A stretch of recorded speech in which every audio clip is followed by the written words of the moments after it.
Hello friends, ಎಲ್ಲರಿಗೂ ನಮಸ್ಕಾರ. ಮೆಹಂದಿ ಟ್ಯುಟೋರಿಯಲ್ಗೆ ಸ್ವಾಗತ. ನಾನಿವತ್ತು ಬೇಸಿಕ್ ಮೆಹಂದಿ ಡಿಸೈನ್ಸ್ಗಳನ್ನು ಹೇಳಿಕೊಡ್ತಿದ್ದೇನೆ. ಮೊದಲಿಂದಾಗಿ ಲೈನ್ ಎಳೆಯೋದು. ನಾವು ಯಾವ್ದು ಸಹ ಲೈನ್ ಎಳೆಯುವಾಗ ಕೋನನ್ನು ಪೇಪರಿಗೆ ತಾಗಿಸುವ ಹಾಗೆ ಇಲ್ಲ. ಮೇಲ್ಗಡೆಯಿಂದ ಹಿಡಿದು ಕೋನನ್ನು ಪ್ರೆಸ್ ಮಾಡ್ತಾ ಹೋದ ಹಾಗೆ ಲೈನ್ ಕರೆಕ್ಟ್ ಬರುತ್ತೆ. ಅಂದರೆ ನಾವು ಪೇಪರಿಗೆ ತಾಗಿಸ್ಕೊಂಡು ಲೈನ್ ಎಳೀಲಿಕ್ಕೆ ಹೋದರೆ ಅದು ಸ್ಟ್ರೈಟ್ ಲೈನ್ ಬರೋದು ಕಮ್ಮಿ. ಸೊ ಅದರಿಂದ ಎಲ್ಲರೂ ಕೂಡ ಕೋನನ್ನು ಸ್ವಲ್ಪ ಮೇಲೆ ಇಟ್ಟು ಪ್ರೆಸ್ ಮಾಡಿದ್ರಾಯಿತು. ಆವಾಗ ಲೈನ್ ಕರೆಕ್ಟಾಗಿ ಬರುತ್ತೆ. ಓಕೆ, ಇದೇ ಥರ ಒಂದು 3-4 ಲೈನ್ ಎಳಿತಾ ಹೋದಾಗೆ ನಿಮಗೆ ಪ್ರಾಕ್ಟೀಸ್ ಆಗುತ್ತೆ. ಮೊದಲು ನೀವು ಗೆರೆ ಎಳಿತಾ ಹೋದ ಹಾಗೆ ಕರೆಕ್ಟ್ ಬರಬೇಕು ಅಂತಿಲ್ಲ. ಸೊ ಪ್ರಾಕ್ಟೀಸ್ ಮಾಡ್ತಾ ಇದ್ದಾಗೆ ಕರೆಕ್ಟ್ ಆಗುತ್ತಾ ಹೋಗುತ್ತೆ. ಓಕೆ, ನೆಕ್ಸ್ಟ್ ತಿಕ್ ಲೈನ್ ಮಾಡಬೇಕಾದ್ರೆ ನಾವು ಲೈನ್ ಎಳೆದ ಥರನೇ ಹತ್ರ 2 ಲೈನ್ಗಳನ್ನು ಎಳಿಬೇಕು. ನೋಡಿ, ಫಸ್ಟ್ ಒಂದು ಲೈನ್ ಎಳೆದೆ, ಇನ್ನದ್ರ ಹತ್ರ ಇನ್ನೊಂದು ಲೈನ್ ಎಳೆದೆ. ನಮಗೆ ಎಷ್ಟು ಥಿಕ್ನೆಸ್ ಬೇಕು ಅದರ ಬೇಸ್ ನಾವು ಲೈನ್ ಎಳಿಬೇಕು. ಓಕೆ, ಇವಾಗ 2 ಲೈನ್ ಎಳೆದಾಯಿತು.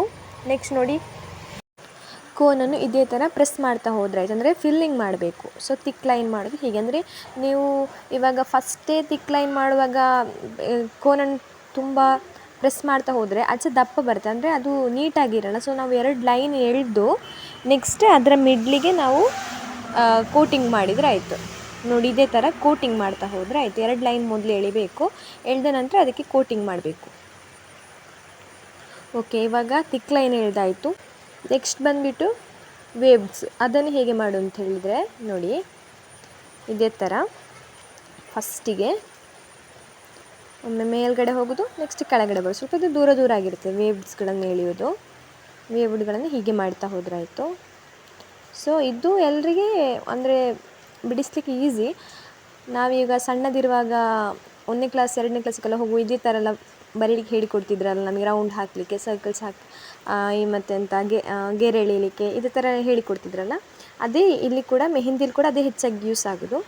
ನೆಕ್ಸ್ಟ್ ಜಿಗ್ಝ್ಯಾಗ್ ನೋಡಿ ಇದೇ ಥರ ಜಿಗ್ಝ್ಯಾಗ್ ಒಂಥರ ತ್ರಿಭುಜ ಥರ ಬರುತ್ತೆ. ಕೆಳಗಡೆ ಲೈನ್ ಎಳೆದು ತ್ರಿಭುಜ ಆಗುತ್ತೆ. ಅದೇ ಥರ ಜಿಗ್ಝ್ಯಾಗ್ ಮಾಡ್ತಾ ಹೋಗೋದು. ಓಕೆ, ಇನ್ನೊಂದು ಸಲ ಜಿಗ್ಝ್ಯಾಗ್ ಮಾಡುವ. ನೋಡಿ, ಇದೇ ಥರ ಜಿಗ್ಝ್ಯಾಗ್ ನೀವು ಪ್ರಾಕ್ಟೀಸ್ ಮಾಡ್ತಾ ಹೋದಾಗ, ಅಂದರೆ ಇದನ್ನು ಮಾಡ್ತಾ ಹೋದ ಹಾಗೆ ನಿಮಗೆ ಮತ್ತು ಟ್ಯೂಬಲ್ಲಿ ಈಸಿಯಾಗಿ ಬಿಡಿಸ್ಲಿಕ್ಕಾಗುತ್ತೆ. ಓಕೆ, ನೆಕ್ಸ್ಟ್ ಡಿಸೈನ್ ಬಂದುಬಿಟ್ಟು ಕ್ಯಾಸ್ಟಲ್. ನೋಡಿ, ಮೊದಲಿಗೆ ನಾನೊಂದು ಸಣ್ಣ ಲೈನ್ ಎಳೆದೆ, ನೆಕ್ಸ್ಟ್ ಅದನ್ನು ಕೆಳಗಡೆ ಇನ್ನೊಂದು ಎಳೆದೆ. ಇದೇ ಥರ ಮೇಲೆ ಸ್ಟ್ರೈಟ್, ನೆಕ್ಸ್ಟ್ ಕೆಳಗಡೆಗೆ ಇದೇ ಥರ ಡಿಸೈನ್ ಮಾಡ್ತಾ ಹೋಗೋದು. ಇವಾಗ ನಿಮಗೆ ಒಂದು ನಾನು ಮಾಡಿ ತೋರಿಸಿದರೆ ನಿಮಗೆ ಅರ್ಥ ಆಗುತ್ತೆ ಹೇಗೆ ಮಾಡಬೇಕು ಅಂತ ಹೇಳಿ. ಕೆಳಗಡೆ ಬಂತು ಗೆರೆ, ನೆಕ್ಸ್ಟ್ ಸ್ಟ್ರೈಟ್ ಮತ್ತು ಮೇಲ್ಗಡೆ ಅಡ್ಡಕ್ಕೆ ಉದ್ದಕ್ಕೆ ಆ ಥರ ಮಾಡ್ತಾ ಹೋದರೆ ಆಯಿತು. ಇದನ್ನು ಕ್ಯಾಸ್ಟಲ್ಸ್ ಅಂತ ಹೇಳ್ತಾರೆ.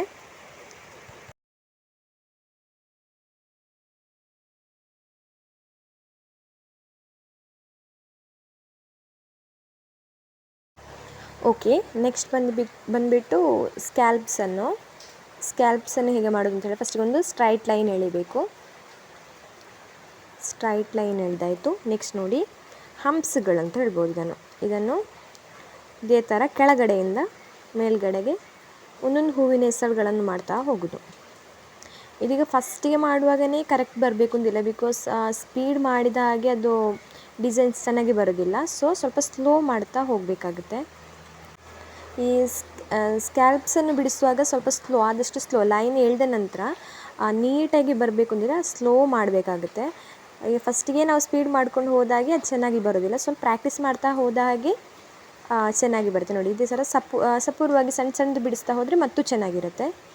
ಓಕೆ, ಸ್ಕ್ಯಾಲ್ಪ್ಸನ್ನು ಬಿಡಿಸಿ ಆಗ್ತಾ ಬಂತು. ಓಕೆ, ನಮಗೆ ಇವಾಗ ಸ್ಮಾಲ್ ಸ್ಕ್ಯಾಲ್ಪ್ಸನ್ನು ಬಿಡಿಸಿ ಆಯಿತು. ನೆಕ್ಸ್ಟ್ ಬಿಗ್ ಸ್ಕ್ಯಾಲ್ಪ್ಸನ್ನು ಹೇಗೆ ಬಿಡಿಸು ಅಂತ ಹೇಳಿಕೊಡುವ. ಸೇಮ್, ಅಂದರೆ ಹಾಕುವಂತಹ ಹಂಪ್ಸ್ಗಳು ಸ್ವಲ್ಪ ದೊಡ್ಡದಾಗಿರುತ್ತೆ ಅಷ್ಟೇ. ನೋಡಿ, ಇದೇ ಥರ ಸ್ವಲ್ಪ ದೊಡ್ಡ ಹಂಪ್ಸ್ಗಳನ್ನು ಹಾಕ್ತಾ ಹೋದರೆ ಆಯಿತು. ಒಂದು ಲೈನ್ ಎಳೆಯೋದು, ನೆಕ್ಸ್ಟ್ ಹಂಪ್ಸ್ಗಳಿದ್ದು ಕೆಳಗಡೆಯಿಂದ ಹಂಪ್ಸ್. ಸೊ ಇನ್ನು ಮೇಲ್ಗಡೆ ಹಂಪ್ಸ್ ಮಾಡ್ತೀರಾ, ಸೇಮ್ ಇನ್ನೊಂದು ಲೈನ್ ಎಳೆದು ಮೇಲ್ಗಡೆಯಿಂದ ಹಂಪ್ಸ್ ಮಾಡ್ತಾ ಹೋದರೆ ಆಯಿತು.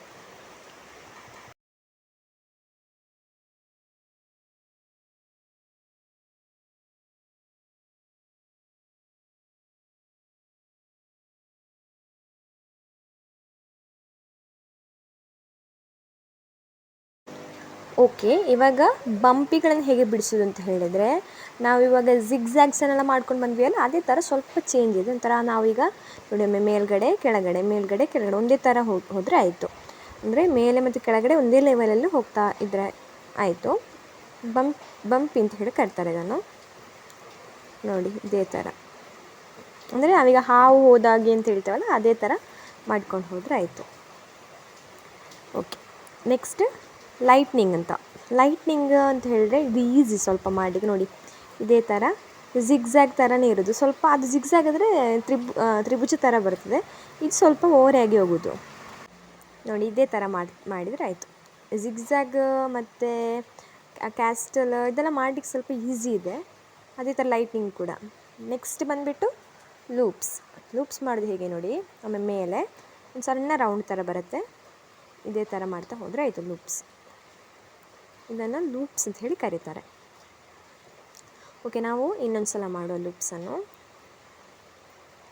ಇವಾಗ ಮಾಡಿ ಸ್ವಲ್ಪ ದೊಡ್ಡದಾಗಿ ಮಾಡೋ. ನೋಡಿ ಒಂಥರ ಡಿಸೈನ್ ಚೇಂಜ್ ಬರುತ್ತೆ.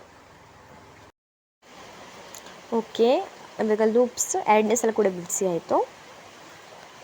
ಓಕೆ, ನೆಕ್ಸ್ಟ್ ಸರ್ಕಲ್ ಬಿಡಿಸುವಾಗ ಕೂಡ ಹಾಗೆ ನಾವು ಟ್ಯೂಬನ್ನು ಯಾವುದೇ ಕಾರಣ ಕೂಡ ಪೇಪರಲ್ಲಿ ಬಿಡಿಸುವಾಗ, ಪೇಪರಿಗಾಗಿರ್ಬೋದು ಅಥವಾ ಕೈಯಲ್ಲಿ ಬಿಡಿಸುವಾಗ ಕೈಗಾಗಿರ್ಬೋದು ತಾಗಿಸೋಕ್ಕೆ ಹೋಗಬೇಡಿ. ಆಗೋಷ್ಟು ಮೇಲ್ಗಡೆಯಿಂದ ರೌಂಡ್ ಮಾಡೋಕ್ಕೆ ಟ್ರೈ ಮಾಡಿ. ನೋಡಿ ಇದೇ ಥರ ಮೇಲ್ಗಡೆಯಿಂದ ಹಿಡಿದು ರೌಂಡ್ ಮಾಡಲಿಕ್ಕೆ ಟ್ರೈ ಮಾಡಬೇಕು. ಪ್ರಾಕ್ಟೀಸ್ ಮಾಡ್ತಾ ಹೋದಾಗೆ ಎಲ್ಲ ಡಿಸೈನ್ಸ್ಗಳ ಈಸಿ ಆಗ್ತದೆ.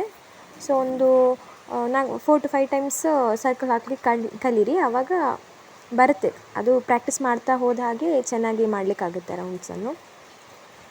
ನೋಡಿ ಸ್ಮಾಲ್ ರೌಂಡ್ಸ್ ಆಗಿರ್ಬೋದು, ಬಿಗ್ ರೌಂಡ್ಸ್ ಆಗಿರ್ಬೋದು, ಸ್ವಲ್ಪ ಆ ಥರ ಮಾಡಿ ಕಲ್ತ್ರಾಯಿತು. ನೆಕ್ಸ್ಟ್ ಸ್ಪೈರಲ್ ಒಂಥರ ಸ್ಪ್ರಿಂಗ್ ಟೈಪಲ್ಲೇ ಬರುತ್ತೆ. ನೋಡಿ ಮೇಡ್ಲಿಂದ ಹೀಗೆ ತಾಗೋ ಹಾಗೆಲ್ಲ ಒಂದು ಲೈನಿಂದ ಇನ್ನೊಂದು ಲೈನಿಗೆ. ಸಮ್ಟೈಮ್ ಅಂದರೆ ಕೋನಲ್ಲಿ ನಾವೀಗ ಮೇಲ್ಗಡೆಯಿಂದ ನಾನು ಹೇಳಿದಾಗೆ ರೌಂಡ್ ಮಾಡೋದಾಗಿರ್ಬೋದು, ಸ್ವಲ್ಪ ಮೇಲ್ಗಡೆಯಿಂದಲೇ ಮಾಡಿ ಅಂತ ಹೇಳ್ತಾರಲ್ಲ, ಆ ಥರ ಮಾಡೋದೆಲ್ಲ ತಾಗೋ ಚಾನ್ಸಸ್ ಇದೆ. ಬಟ್ ನಮಗೆ ಅದನ್ನು ರಿಮೂವ್ ಮಾಡಿ ತೆಗಿಲಿಕ್ಕಾಗುತ್ತೆ ಈಸಿಯಾಗಿ. ನೋಡಿ ಓಕೆ, ನೆಕ್ಸ್ಟ್ ಇನ್ನೊಂದು ಬಿಡಿಸುವ. ನೋಡಿ ಇದೇ ಥರ. ಓಕೆ, ಅದು ಟ್ಯೂಬ್ ಸ್ವಲ್ಪ ಚೆನ್ನಾಗಿ ಬರ್ತಿಲ್ಲ, ಆದ್ದರಿಂದ ರೌಂಡ್ ಕಟ್ ಆಗ್ತಿದೆ ಅಲ್ಲಿ ಸ್ಪೈರಲ್ ಮಾಡುವಾಗ. ಓಕೆ, ನೆಕ್ಸ್ಟ್ ನಾನು ಇನ್ನೊಂದು ಥರದಲ್ಲಿ ಸ್ಪೈರಲ್ ಮಾಡಿ ಕೇಳಿದೆ. ನಾವು ಮಿಡ್ಲಿಂದ ದೊಡ್ಡದು ಮಾಡ್ತಾ ಹೋದ್ವಿ ಸ್ಪೈರಲ್ನ. ಆದರೆ ಇನ್ನೊಂದು ಹೇಳ್ತಿರೋದು ಹೇಗೆಂದರೆ, ಸ್ವಲ್ಪ ಮೊದಲೊಂದು ದೊಡ್ಡ ರೌಂಡ್ ಹಾಕಬೇಕು. ನೆಕ್ಸ್ಟ್ ಅದಕ್ಕೆ ನೋಡಿ ಇದೇ ಥರ ಮಾಡ್ತಾ ಬಂದರೆ ಆಯಿತು. ಅಂದರೆ ರೌಂಡ್ನ ಒಳಗಡೆ ಸ್ಪೈರಲ್ಗಳನ್ನು ಮಾಡಲಿಕ್ಕಾಗುತ್ತೆ ಅಂತೇಳಿ ಈ ಥರ. ಬೇಕಾದರೆ ನಾವು ಸಣ್ಣದಿರೋ ರೌಂಡಿಂಗ್ ದೊಡ್ಡದಾಗಿ ಸ್ಪೈರಲ್ ಮಾಡ್ಬೋದು, ದೊಡ್ಡ ರೌಂಡಿಂಗ್ ಸಣ್ಣದಾಗಿ ಕೂಡ ಮಾಡಲಿಕ್ಕಾಗುತ್ತೆ. ವಿಡಿಯೋ ಇಷ್ಟ ಆದರೆ ಚಾನೆಲ್ ಸಬ್ಸ್ಕ್ರೈಬ್ ಮಾಡಿ, ಶೇರ್ ಮಾಡಿ, ಕಮೆಂಟ್ ಮಾಡಿ.